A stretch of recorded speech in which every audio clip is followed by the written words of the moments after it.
uma palestra na Campus Party. Obrigado a você que está me acompanhando. Não sei se vocês estão curtindo o evento ou não. Eu assisti algumas palestras, todas incríveis. O evento está sendo de uma riqueza enorme para todos, de todas as áreas. Não somente para você da área de tecnologia ou da área de finanças. Para você que quer aprender algo, a Campus Party é o lugar certo. Então vamos lá. A minha palestra, a gente vai hackear a estatística com uma plataforma free. Antes de tudo, deixa eu me apresentar. Eu sou Lucas Barros, tenho quase 43 anos, sou docente universitário, sou aluno, cientista de dados, nerd, sou entusiasta de diversas tecnologias, faço parte de algumas comunidades tech, e vocês fazem parte de alguma comunidade tech? Se não fazem, putz, aproveitem, é muito bom. E também faço parte de outros movimentos. Essa foto minha foi tirada na foto da Campus Party de Brasília, do ano passado, que foi no estádio Mané Garrincha. Foi um super evento, como está sendo esse. Num formato diferente, mas também foi um super evento. Deixo para vocês aqui também o meu perfil no Instagram, caso vocês queiram me seguir, me conectar, fiquem à vontade. Eu estou super aberto a isso. Mas vamos lá, vamos parar de conversar e vamos ao que interessa. Agora eu vou compartilhar com vocês a tela do meu Google Chrome, que é a tela do Google Colab, que é uma ferramenta free, que eu uso tanto para aprendizado como para o meu uso do meu dia a dia, para as aulas que eu dou, para as aulas que eu faço, para tudo que eu aprendo. Para a gente ter acesso a esse Google Colab, a gente só precisa ter uma conta da Google e digitar lá Google Colab e ele já entra na plataforma. É uma plataforma super intuitiva e super fácil de mexer. Então, vamos lá, o que a gente vai fazer hoje? A gente vai mexer com estatística descritiva.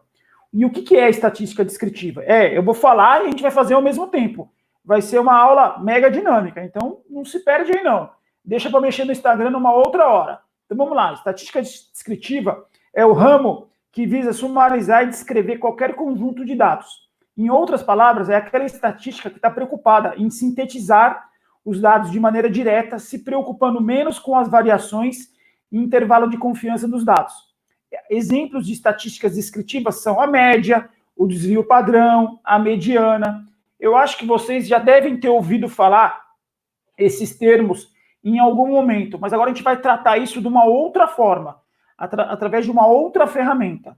Ah, Lucas, mas eu sei mexer isso no Excel. Não, o Excel é uma ótima ferramenta, é super incrível, é super bacana, mas aqui a gente vai tratar com um volume diferente de dados e vamos chegar a outras conclusões. Mas de forma alguma em achar que o Excel não é uma boa ferramenta. Muito pelo contrário, mesmo o R que também é uma ferramenta super poderosa para esse assunto e para os demais. Mas vamos lá. Então, o Google Colab, você acaba codificando em bloquinhos de código. Eu sempre gosto de começar com a importação das bibliotecas que a gente vai usar. Depois, sempre colocando comentários em código. É super incrível e super bacana. Depois, a gente vai fazer um upload do nosso arquivo CSV. Onde é que você acha esse arquivo CSV? Você pode achar nesse link aqui ou na pasta do Google Drive, que eu vou disponibilizar no final da palestra. E como é que faz para você executar o bloquinho? Você clica nesse playzinho para executar essa célula, para executar esse botão. Como esse processamento é um pouquinho demorado e a gente não tem tanto tempo assim, eu já executei parte desses bloquinhos. Então, eu faço a importação das bibliotecas, faço o upload do CSV e agora eu vou gerar o meu data frame. Eu vou trazer o CSV, que é um arquivo físico, para uma instância dentro do cloud da Google. Ah, você precisa ter uma máquina legal para rodar isso? Precisa, mas você não precisa ter uma super máquina. Você está rodando tudo no cloud, você está usando os serviços da Google. Mas vamos lá, o nosso data frame chama dados. Então a gente consegue visualizar as 5 primeiras linhas, com o comando .head, abre e fecha parênteses, ou as 5 últimas, que é o .tail. Mas se a gente quisesse analisar todos os campos do nosso data frame gerado, a gente tem que usar o nome do data frame, .info, abre e fecha parênteses. Ele vai listar todos os campos do nosso data frame. esse data frame eu já estava até esquecendo de falar para vocês. Ele demonstra as campanhas de telemarketing de um banco de Portugal.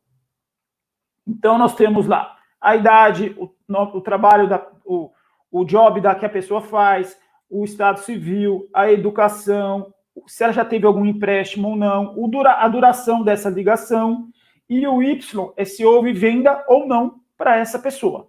Então, a gente fez essa análise estrutural do data frame, a gente faz um primeiro descritivo estatístico do data frame, onde a gente lista quantidade, a média, o desvio padrão, o mínimo, o primeiro quartil, o segundo quartil, o terceiro quartil e o valor máximo de todos os campos numéricos do nosso data frame.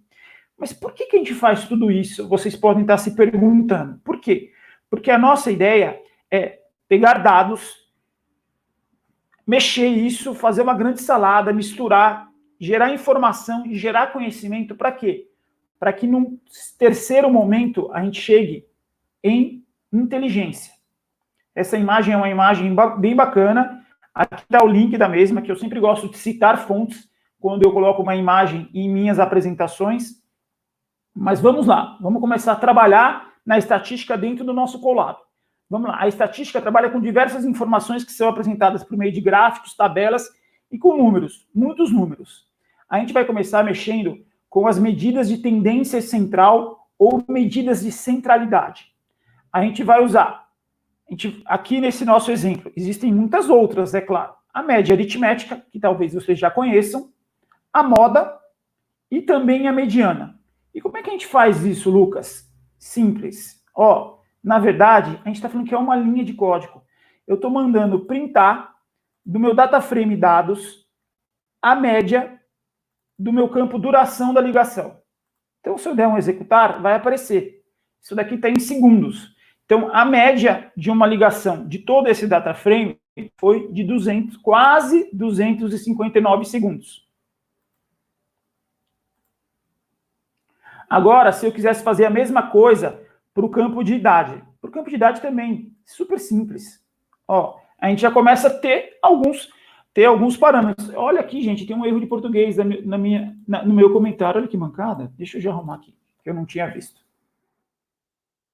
Pronto.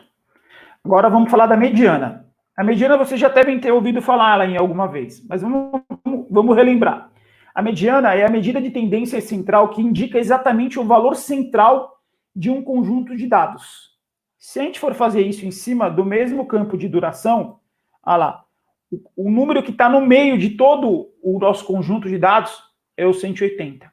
Se a gente for fazer a mediana para o campo de idade, é o 39. Olha quanta coisa que a gente está descobrindo de uma forma nova, de uma forma diferente. E isso a gente está, tratando de um data frame que tem 45 mil linhas, mas poderia ter 4 milhões de linhas. Ele talvez demorasse um pouquinho mais para fazer o processamento, mas o resultado seria gerado da mesma forma. Agora vamos falar da moda. A moda representa o valor mais frequente de um conjunto de dados. Sendo assim, para defini-la, basta observar a frequência com que os valores aparecem. Então, se a gente fosse achar a moda do campo age, que é a idade, a gente dá um executar e ele manda printar. Então, 32 anos é a idade que mais aparece, que tem mais frequência no nosso conjunto de dados. Então, a gente viu média aritmética, viu a mediana e também viu a moda. Agora, vamos falar sobre amplitude. Amplitude nada mais é do que a diferença entre o maior valor e o menor valor do conjunto de dados. A mediana, como é que a gente faz essa amplitude? É uma continha simples. A gente vai pegar o máximo de um determinado campo menos o mínimo desse mesmo campo. Então, do campo duração, a mediana é um pouco mais de 4.900. A de idade é 77 anos. Agora, se a gente quiser achar o máximo da idade também é super simples. A gente vai mandar printar, buscando as informações do nosso data frame, o campo de idade e pegar o máximo. Se a gente quiser pegar o mínimo, é super simples. Você vai mudar duas letras. Em vez do AX, você vai usar IN. Então, o mais novo tem 18 anos, dos clientes que foram abordados por essa campanha, e o mais velho tem 95 anos. Então, vimos mais outros dois conceitos de estatística usando Python, usando o nosso Google Colab. E usando esse script também. Claro que eu vou deixar esse script para vocês e eu quero que vocês peguem ele e mudem. Mudem, publiquem no GitHub de vocês, publiquem no LinkedIn. Eu estou vendo muita gente publicando código no LinkedIn. Isso é ótimo. Você acaba divulgando aquilo que você está aprendendo e também acaba incentivando outras pessoas a darem continuidade naquilo que você aprendeu. Você torna esse bolo de conhecimento mais rico e com mais pessoas tendo acesso ao mesmo. Agora, vamos falar de variância. Variância. Dado um conjunto de dados, a variância é uma medida de dispersão que mostra quão distante cada valor desse conjunto está do valor central. Então, a gente vai descobrir a variância do campo de duração. E também fazer a mesma pelo campo de idade. Vamos lá, dando sequência, porque o tempo está acabando e eu estou falando meio rápido. Estou parecendo aqueles caras que fazem stand-up, os comediantes. Por quê? Porque a gente também não tem muito tempo e eu tenho ainda um monte de coisa para passar para vocês. Vamos falar do desvio padrão. O desvio padrão também é uma medida de dispersão que indica quantos dados estão afastados da média. Um valor de desvio padrão alto indica que os valores estão mais espalhados, mais longe da média. E um desvio de padrão baixo indica que os valores estão mais próximos da média. Então, se a gente fosse fazer um desvio padrão da duração de ligação, a gente vai achar um valor alto, de quase 258. Se a gente fosse fazer um de idade, o de idade deu 10. Olha a diferença de um e a diferença de outro. Então, esse campo possui um desvio de padrão alto e o campo de idade possui um desvio de padrão baixo. Agora, vamos falar de outliers. Vamos lá. Em estatística, o outlier é um valor berrante, um valor atípico. É uma observação que apresenta um grande afastamento dos demais da série, que está fora dela, ou que é inconsistente. A existência de outliers implica tipicamente em prejuízos à interpretação dos resultados dos testes analíticos aplicados às amostras. Então, nós vamos executar um campo. Então, o nosso data frame tem um pouco mais de 45 mil linhas e 17 colunas. Agora, eu vou pegar uma variável e vou atribuir a ela todos os campos que são inteiros, ou possui int 64 ou float 64. Por quê? Porque no Python, esses dois tipos de campos são chamados campos numéricos. Depois que eu executar essa coluna, eu mando ver o que tem nela. Eu tenho lá o campo de idade, balance, o day, a duração, a campanha, o PDs e também o previous. Agora, a gente vai usar aquele describe que a gente usou lá em cima, somente em cima desses campos. A hora que eu fazer um levantamento estatístico em cima desses campos, vocês vão dar uma olhada e vão falar assim, nossa, olha isso aqui, ó. Olha que esquisito essa informação. Então, eu tenho menos 8.019. Isso pode ser uma informação gerada erroneamente pelo sistema que gerou esse CSV na campanha de telemarketing desse banco, ou pode ter sido um simples erro de digitação, um erro na extração. Por que a gente tem que se preocupar com outliers? Por quê? Porque a hora que a gente vai fazer o nosso levantamento estatístico, e esse campo talvez poderia ser um campo super decisivo para o nosso levantamento, a gente tem que fazer esse tipo de tratamento. Aqui, nesse caso, eu estou decidindo excluir o mesmo. Só que antes, eu vou listar o mesmo. Eu estou pegando lá, ó, dados, pegando o balance dentro do meu data frame e eu estou pegando o valor mínimo dele. Ó, é essa linha aqui. É o registro 12.909 lá do meu data frame, que tem mais de 45 mil linhas. É muita coisa. Agora, se eu quiser deletar esse registro, como é que eu faço? Simples. Eu ponho data frame, dou um comando drop e eu especifico para ele que índice que eu quero deletar.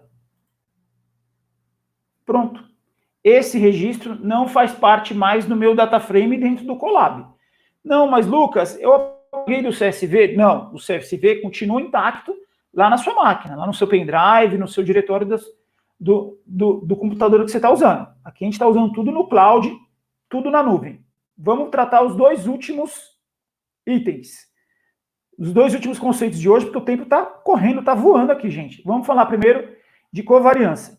Covariância é quando a gente avalia a interdependência entre duas variáveis.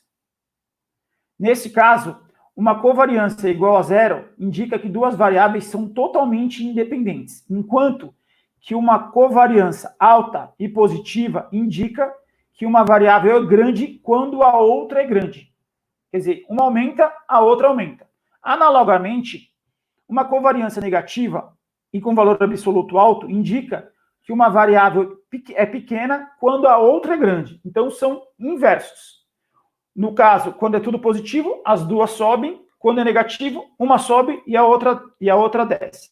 Se a gente fosse querer fazer a matriz de covariância do nosso data frame, sairia uma informação dessa. O último conceito de hoje, a gente vai falar sobre correlação, que também é uma outra medida que pode nos indicar quando duas variáveis estão relacionadas. Seu valor normalmente, se seu valor fica sempre entre -1, que indica uma anticorrelação perfeita, e 1, que indica uma correlação perfeita. Por que você falou desses dois itens? Vocês devem estar se perguntando. Por quê? Porque tanto correlação e como covariância, a gente pode usar muito esses conceitos em modelos de inteligência artificial e também de machine learning. Tanto que a gente vai voltar agora, eu vou parar o compartilhamento da minha tela, nós vamos voltar para o PDF e eu vou dar sequência aqui para vocês. Então, a gente falou do Python, falou rapidamente. Uma coisa que eu quero comentar com vocês, que em toda palestra eu faço, eu dou dicas de conteúdo. Por quê? Porque eu quero que vocês, que estão me assistindo aí, que é meu aluno, que é meu colega, que pode ser meu professor no futuro ou não, e tomara que em algum momento a gente se cruze presencialmente em um evento, eu dou dicas de conteúdo. A primeira dica de conteúdo, eu estou falando da maior comunidade de data science do país, que é o Data Hackers. Eles têm mais de 6 mil integrantes, tem muita dica, os caras anunciam vaga de trabalho, tem dica de iniciante, tem vídeo, tem muito conteúdo. Gente, usufruam dessa comunidade. E, dando sequência, a minha segunda dica de conteúdo é o portal do StatDados, que é um portal super bacana. Eu sigo eles no LinkedIn. O StatDados é do Thiago Marques, é um cara que manda super bem, um cara super gente boa. Eu também não o conheço pessoalmente, mas gostaria de conhecê-lo. E eles possuem também um canal super bombado no YouTube. Várias dicas, várias entrevistas. É um canal super dinâmico. E agora, chegando ao fim, as minhas dicas de conteúdo, eu dou 3 dicas de conteúdo para vocês. São 3 livros. Para quem quer começar ou para quem se interessa pela área de Data Science, é um livro super completo, chamado Data Science para Negócios. O segundo, esse eu terminei de ler recentemente, Storytelling com Dados. Também super abrangente, não é um livro técnico, é um livro de fácil compreensão e de fácil entendimento para todas as áreas. Então, gente, isso que eu estou falando para vocês não é só para quem programa. Estatística, storytelling com dados, tudo isso é algo interdisciplinar. Todas as áreas, estatística deveria ter em todos os cursos de graduação e também de pós-graduação do país. Por quê? Porque é muito importante. E o terceiro e último livro, que é um livro também super bacana, eu li a primeira edição, que é uma edição antiga, e estou querendo ler essa última, que é Como Mentir com Estatística. Parece engraçado, mas a gente cai sempre nessas pequenas mentiras que os inteligentes usam para maquiar dados usando estatística. Agora eu vou falar para vocês aonde que a estatística é utilizada no conceito do machine learning. Eu achei isso num post de um perfil do Instagram. Esse link está no meu PDF, mas se você quiser procurar lá no perfil do Instagram, chama ml.india. Então, a estatística é usada em teste de hipótese, em regressão, em regularização, em estatística significante, probabilidade, distribuição de status, em probabilidade bayesiana. Então, existem um amplo campo de atuação e de aplicação da estatística. A minha ideia aqui, na verdade, não é ser um guru, não é ser um mega professor, não é ser, sei lá, o rei de nada. A minha ideia é ser um hacker do bem. Aqui seguem os meus contatos, o meu perfil no LinkedIn, o meu e-mail e o meu GitHub. Fiquem à vontade para se conectar comigo, para perguntarem coisas, vamos desenvolver projetos juntos, vamos aprender juntos. Se você puder aprender comigo, ótimo. Se eu puder aprender com vocês, melhor ainda, porque a ideia é essa. A ideia é a gente se conectar, compartilhar conhecimento e crescer junto. E agora, no último slide, está o QR Code do diretório do Drive, do Google Drive. E você, se você não quiser acessar pelo QR Code, fiquem à vontade para acessar através desse link também. Agora, pessoal, vamos abrir para perguntas, questionamentos. Fiquem à vontade. Se eu souber responder, vai ser um prazer. Se eu também não souber, eu não vou tentar enrolar vocês, porque a ideia não é essa. A ideia é que todo mundo aqui compartilhe conhecimento. Foi tudo muito rápido, porque a gente também não tem tanto tempo assim. Infelizmente, eu vi alguns palestrantes dando umas pequenas derrapadas em relação ao relógio. Então, tudo foi muito rápido. Então, a gente viu alguns conceitos, tivemos acesso a uma plataforma chamada Google Colab, que é uma plataforma free, super intuitiva, super fácil de mexer. E é aquilo, eu vejo uma das perguntas, muita gente pergunta para mim, Lucas, como é que eu começo fazendo análise de dados ou começo a aprender sobre ciência de dados? Eu falo assim, você, além de começar lendo muita coisa, assistindo muito vídeo, também tem um lado prático. E eu acho que esse tipo de ferramenta, o Google Colab, como também o Jupyter Notebook, também que é uma outra ferramenta, mas aí você precisa baixar um instalador na sua máquina, mas são ferramentas bem similares. Eu acho que começar a manipular e acessar datasets em data frames é essencial nesse começo.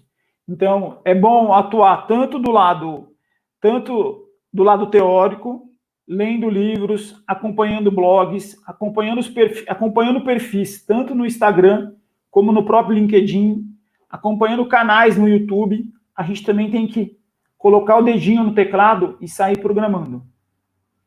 Uma outra dica que eu dou para vocês também, que é super interessante, onde há ricos exemplos para o nosso aprendizado e também para o nosso dia a dia em projetos, é o GitHub. Então, tem muito script bacana, tem muita coisa diferente no GitHub. Sei lá, o cara colocou lá e é público. Às vezes você está com uma super dúvida e não sabe como sair. Sei lá, você ficou 2 dias num script que talvez, se você ou procurar no Git ou no próprio LinkedIn, talvez uma pessoa que você não conheça pessoalmente, ou seja uma segunda ou terceira conexão sua no LinkedIn, te ajude, consiga te ajudar. Então, há um campo vasto de aprendizado, de estatística, de acesso e manipulação de data frames.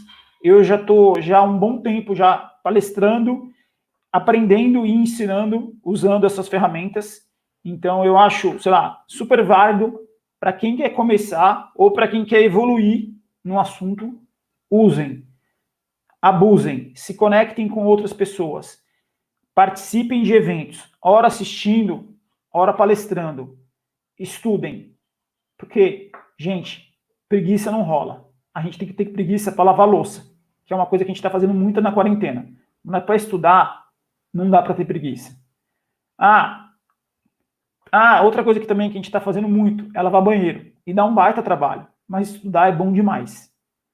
Então, gente, fiquem à vontade para se conectar, para fazer alguma pergunta, para evoluir com esse script. Então, você baixou, você fez um novo acesso Você tirou... Ah, peraí, vamos lá. Meu xará, Lucas Meireles. Olá, Lucas, legal sua pergunta, muito obrigado, sua pergunta é relevante. Bacana, você já é engenheiro mecânico, então imagino que você já tenha já uma boa base de matemática e talvez de estatística. Mas se você não tivesse, isso não é um impedimento para ninguém. Isso não é um impedimento para ninguém. A gente tem que ter vontade.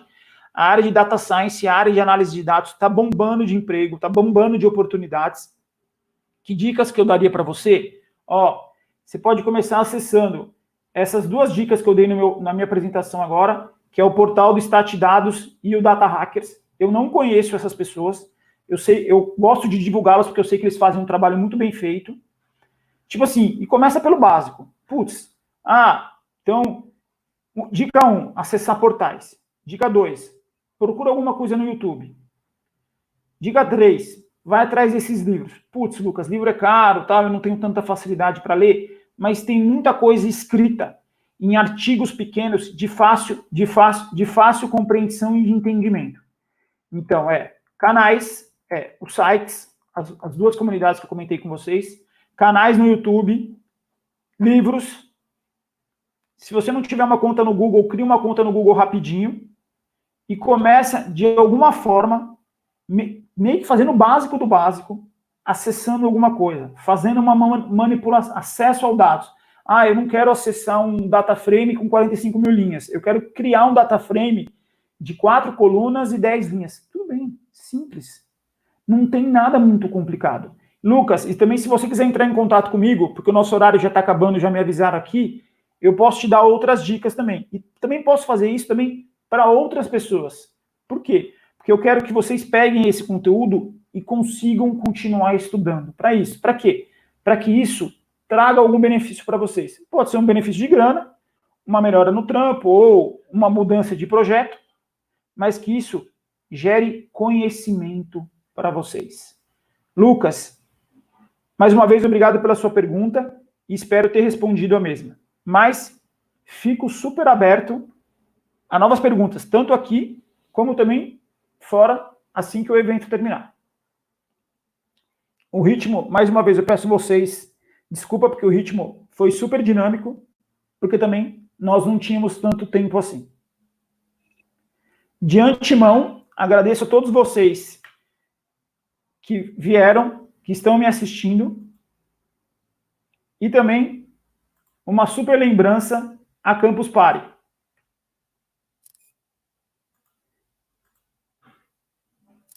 Que me chamou e me convidou.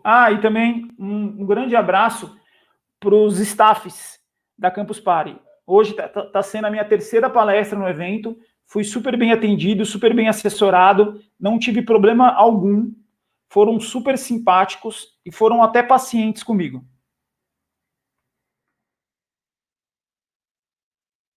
Um grande abraço a todos.